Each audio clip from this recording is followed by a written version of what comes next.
Ahoj, ja vás vítam pri ďalšom videu na kanále Futbal rýchlo stručne a dnes sa pozrieme na 7. kolo Ligy majstrov a hneď prvým zápasom bol súboj Atalanty so Sturm Grazom, ktorý skončil 5-0 v prospech Atalanty a bolo to jednoznačný zápas.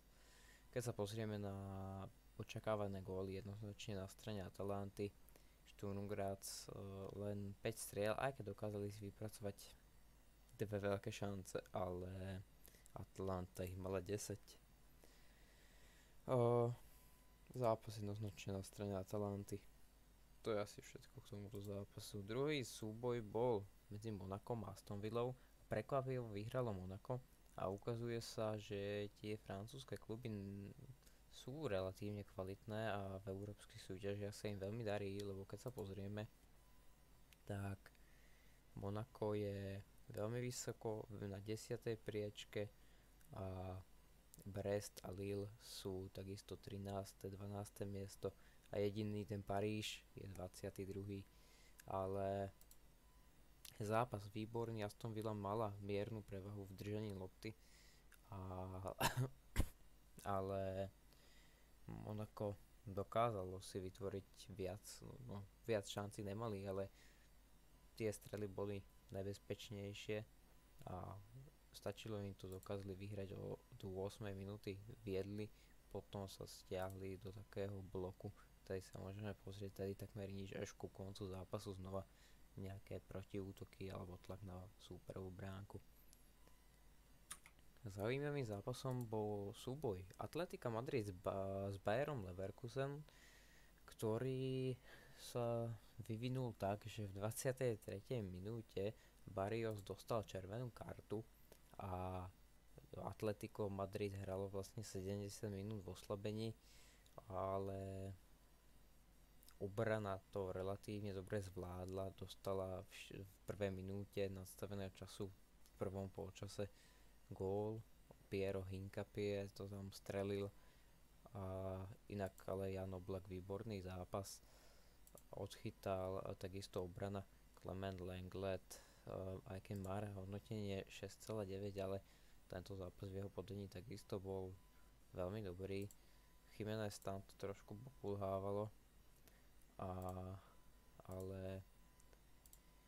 ale Molina, Simeone a Galán bol horší, ten bol aj vystriedaný po poločase a nastúpil Reinildo do zápasu, tento má také lepšie a Atletico zaujímavo hralo, keďže máme tady dve také čiary a potom hrotového útočníka, a čo Atletico často nerobí a ich hra vyzerá skôr tak, že Griezmann a Alvarez sú na tých pozíciách hrotového útočníka, potom je trojica záložníkov, Default, Barrios a Simeone väčšinou, Loriente taký zatiahnutý dole, teda stopery a Galán, alebo teda okrem Galána niekto iný môže byť, ale tentokrát sa Diego Simeone rozhodol takto a uplatilo sa, pretože Julián Alvarez sa ukazuje ako veľmi dobrá posila z Manchesteru City a dokázal vyhrať tento zápas. Červenú kartu dostal aj Piero Hincapie a strelec gólu vlastne v 76. minúte oslabil svoj tým. Bola to veľkým dôvodom, prečo Bayer Leverkusen prehral. Aj keď Bayer Leverkusen bol viac na lopte, ale proti Atletiku Madrid to nehrá žiadnu rolu, či ste viac alebo menej na lopte, pretože oni dokážu dať gól aj z tých najmenších šancí. Vyhrala aj Barcelona a k tomuto zápasu by som povedal to, že klobúk dole pred Benficou, ktorá hrala výborne, vyhrávala 3-1. Barcelone sa to podarilo otočiť kvôli penáltam Lewandowského. Obidva góly z penalty, inak tragédia opäť. Nedostával sa do veľkej príležitosti, spálené šance ako Rafinhu také a mala niektoré tieto strely z dálky boli relatívne také, nedalo sa čakať gól, ale táto strela bola z dobrej pozície a pred bránou nebolo toľko veľa hráčov, ale podarilo sa premeniť túto šancu a Benfica viedla relatívne pohodlne 3-1, potom sa to znížilo zasa 4-2 a potom Barcelona otočila. Absolútne šťastný gól Rafinhu, kedy brankár Trubin chcel vykopnúť od brány, trefil hlavu Rafinhu a lopta sa odrazila presne do brány a také šťastie som fakt nevidela. Barcelona mala v tomto zápase extrémne šťastie. Penáltu spôsobil aj Vojcech Šťastný, pretože ja by som ho po skúsenosti zo španielského superpohára už do brány nikdy nedal, pretože je to katastrofa a nejaký peňa chytá tak stokrát lepšie, si mi podľa môjho názoru, ale Barcelona, bolo to trochu nesympatické, po zápase tam oslavovali, ako by vyhrali tú Ligu majstrov celú, ale chápem, že dokonalý obrat, tak ešte sa to dá pochopiť, ale vyzeralo to veľmi smiešne, keď to tak oslavovali proti Benfike, ktorú by taký tím mal poraziť. Prohrala Borussia Dortmund a ich tréner bol vyhodený. Rieši sa teraz Erik ten Hag, že by mohol nastúpiť na pozíciu trénera Dortmundu a Bologna si odnáša 3 body z tohto zápasu. Neviem, či je to pomôže. Sú 28 a aj keby získali ďalšie 3 body proti Sportingu, už im to nepomôže. Remíza Brugge s Juventusom a Brugge sa ukazujú ako relatívne silný súper, pretože dokázali potrápiť favoritov, vyhrali so Sportingom, proti Aston Ville prehrá s Milánom, ale inak 20. miesto mohli by vyššie. Ďalší zápas zo City, ktorý pre City bude veľmi dôležitý, potrebujú vyhrať, pretože sú aktuálne 25. a to im nezaručuje, alebo teda je to pozícia, kedy by sa nedostali ani do play-off.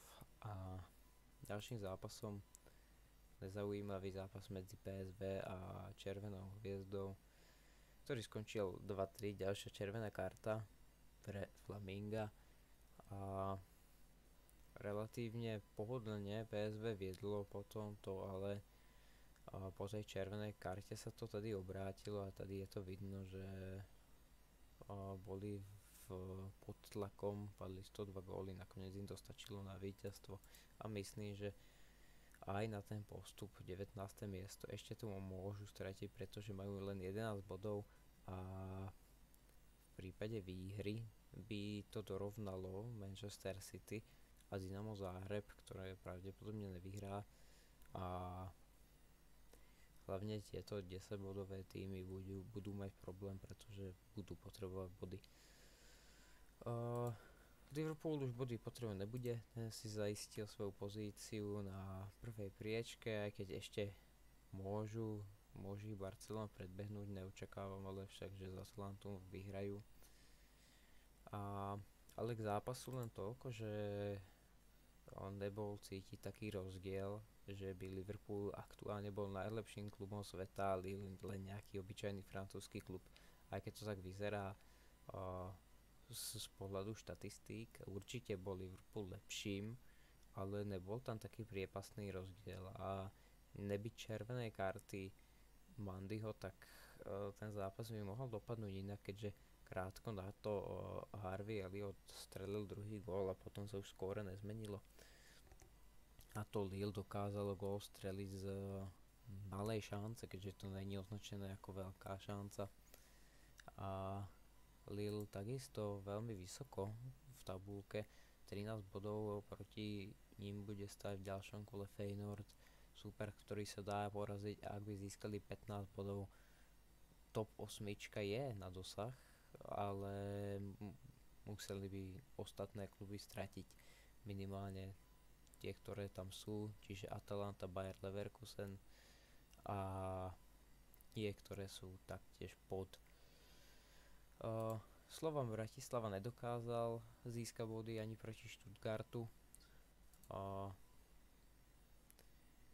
Gól strelil Metsoko, ktorý striedal Tigran Barsekian. Peknou prihrávkou ho našiel. Tento zápas odohral výborný zápas Kevin Wimmer, ako jediný asi z tej obranej štvorice odohral fakt výborný zápas a ukázal kvalitu. A z pohľadu Stuttgartu leveling jednoznačne, ale Denis Undav ako kapitán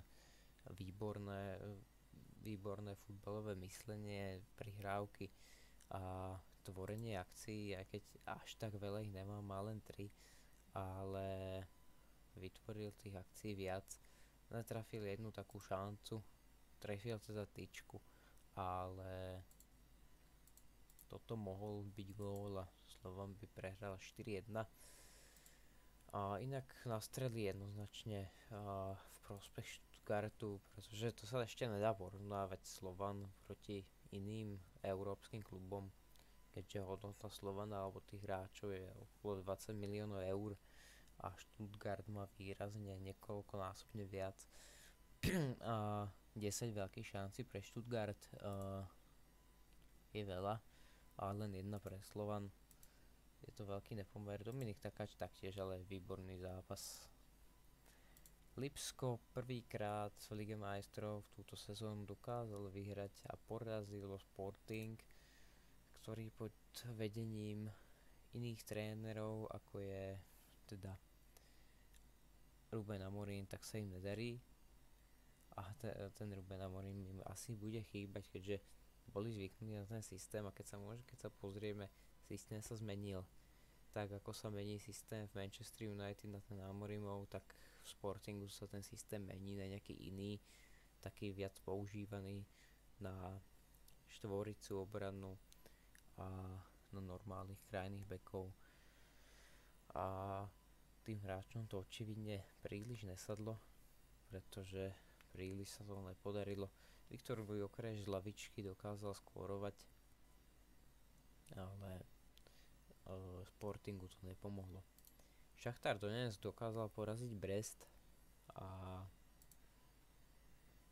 k tomuto zápasu bol to vyrovnaný zápas.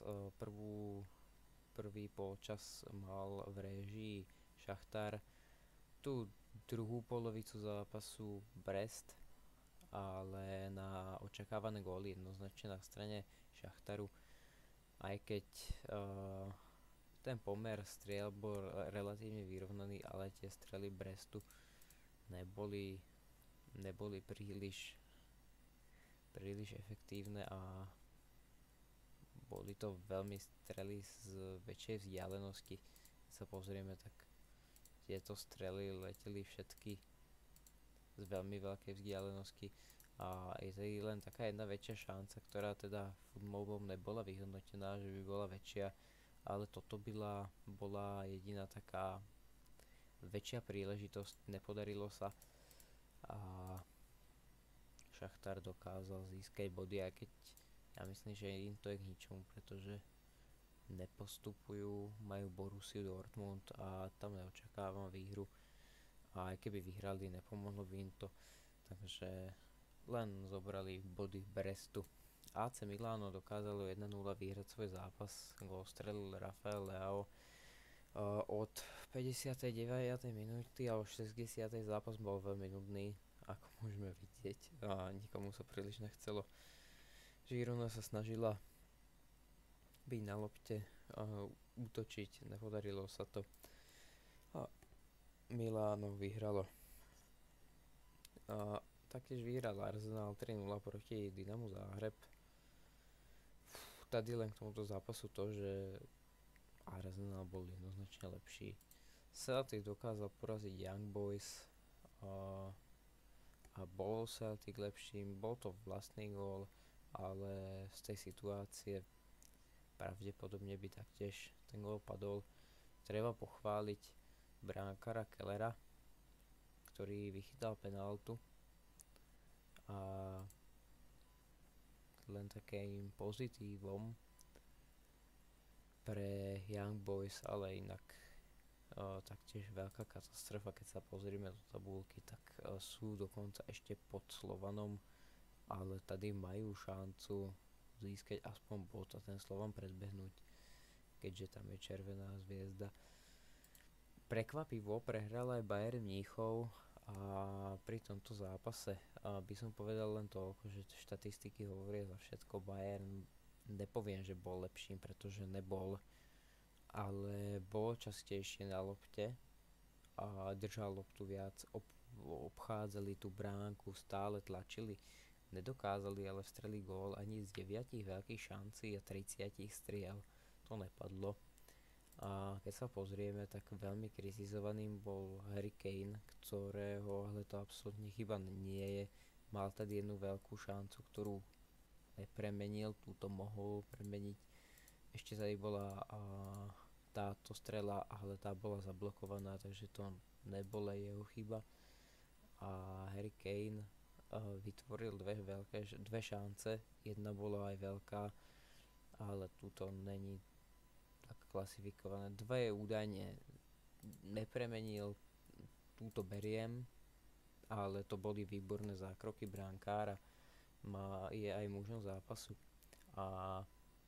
Ale koho by som kritizoval, tak to je určite Kim, ktorý na Bayern nemá kvalitu a mal by tam hrať Eric Dier, pretože ten hrá lepšie aktuálne ako Kim a ten by mal odísť. Zranil sa Alphonso Davies, nastúpil Guerreiro, ktorý spôsobil penáltu. A k Manuelovi Neuerovi len to, že už by mal ísť do dôchodku, pretože jeho výkony sú otrasné. Čo strela, to bol potom akože nejako sa to vyrovnalo, ale boli to akože väčšie šance, ale brankár, ktorý by mal mať také kvality ako Neuer, by aspoň jednu z týchto striel mohol zlikvidovať. Tú penáltu neberiem do tej úvahy, ale z tých dvoch striel určite nejaká išla zlikvidovať a určite sa to Neuerovi mohlo podariť. Bayern tak prehral a ak chce skončiť v top 8, tak budúci zápas budú musieť určite vyhrať a budú musieť dúfať, že jeden z týchto 4 tímov stratí, keďže na skóre by boli pred Atletikom Madrid a potrebujú 3 body práve proti Slovanu. Myslím, že tam si to dokážu zaistiť. Najzaujímavejší zápas kola asi súboj Parížu proti Manchesteru City a po veľmi dlhej dobe, alebo teda keď nepočítame poháre, tak skóroval Jack Grealish, ktorý otvoril skóre a hneď po vystriedaní z lavičky dokázal skórovať po odrazenej lopte. A druhý gól Haalanda bol povedzme taktiež prácou Jacka Grealisha, ktorý tam prihrával, tečovalo sa to ale od myslím Jeana Neveša, od ktorého sa to odrazilo k Haalandovi a ten skóroval do prázdnej bránky, ale bola to akcia Jacka Grealisha, neviem či to tady má, tak má tady 0 šancí, ale toto bola šanca, ktorú vytvoril práve on. Savinho horší zápas, taktiež bol vystriedaný a ukázalo sa to ako správny krok, že Jack Grealish išiel na ihrisko, pretože Manchester City vyhrával 2-0 po 8 minútach, čo Jack Grealish bol na ihrisku.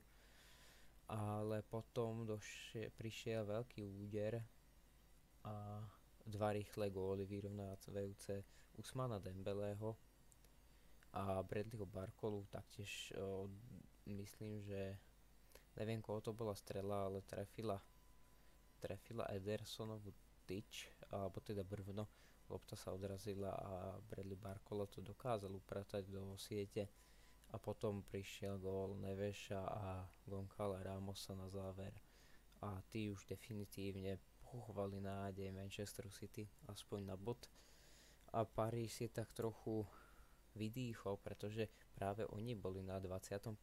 mieste a nevyzeralo to s nimi dobre, pretože mali len 7 bodov ale stále sú v ohrození a potrebujú nutne získať 3 body proti Stuttgartu.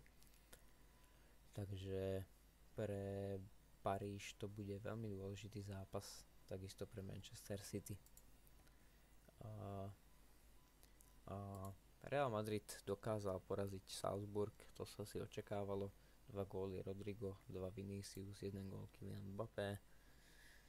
A k tomuto zápasu nie je príliš čo povedať. Bol tam tlak aj určite aj Salzburgu, ale keď sa pozrieme na tú mapu striel, tak nebezpečnejšie boli strely určite Real Madrid, aj keď tých striel Salzburgu tedy je relatívne veľa, ale sú z tej hranice veľkého vápna väčšinou zblokované strely, niekoľko ich prešlo. A táto nebezpečná, veľmi pekná strela od brvna do brány sa to odrazilo, ale okrem toho príliš veľa šancí tady nebolo a obrana Realu Madrid si to postrážila veľmi pekne. A posledným zápasom bol súboj Sparty proti Interu a Lautaro Martinez jedným gólom dokázal rozhodnúť. Určite Sparta nepodala nejaký zlý výkon, ale Interu to stačilo a nepotrebovali sa nejako hnať. Keď sa pozrieme na strely, relatívne vyrovnané, pretože Inter nepotreboval tento zápas nejako extrémne nutne vyhrať, alebo nepotreboval vyhrať s nejakým väčším rozdielom. Je to výhra stále, už pravdepodobne budú mať zaručenú, teda definitívne budú mať zaručenú a top 8, takže pre nich tento zápas nejaký bol pre nich podstatný kvôli tomu, aby mali práve takéto také bodovanie, aké potrebovali, ale stačilo im to len s takýmto malým rozdielom, keďže skóre dostali len 1 gól, čo je asi je to najmenej. Potom Liverpool dostal len 2, skórovali len 8 krát, stačia im výhry o gól, alebo tak, aby si dokázali zaistiť miesto v top 8. A to bude pre dnešné video všetko. Ja vám ďakujem za zhliadnutie a prajem vám pekný zvyšok dňa.